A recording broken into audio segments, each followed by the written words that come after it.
వాళ్ళు ఎన్ని 15 ఇచ్చాడు?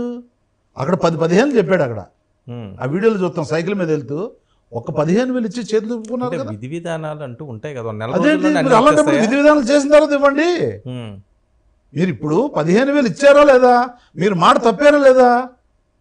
మొదటి వారంలోనే మాట తప్పారు కదా. మీరు తప్పుతూనే ఉంటారు కదా. ఇంతకుముందు మోసం చేశారు, ఇప్పుడు కూడా మోసాన్ని కంటిన్యూ చేస్తున్నారు కదా. అందుకని మేము చెప్పేది, ప్రజలను మిమ్మల్ని నమ్మే పరిస్థితి ఉందా ఇంత అపజయం ఇచ్చిన తర్వాత? ప్రజలను మమ్మల్నే నమ్ముతున్నారు అంట.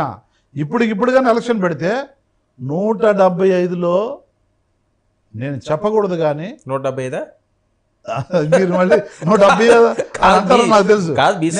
ప్రజలు అంత కక్షతో అంత విసిగిపోయి వేసారిపోయి, అరే ఎందుకు నమ్మాము మళ్ళీ, ఆ రోజు మోసం చేసినాడు మళ్ళీ మోసం చేస్తాడని తెలుసు కదా, అయినప్పటికీ మళ్ళీ నమ్మేమే అని చెప్పి వాళ్ళు కుదేలైపోతున్నారు. ఓవర్ కాన్ఫిడెన్స్ అనిపించట్లేదా ఈ కోరికలు?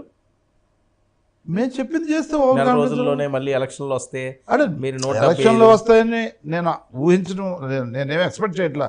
ఎందుకంటే ఎలక్షన్ రావడానికి అవకాశం ఎక్కడ ఉంది, ఇక్కడ లేదు.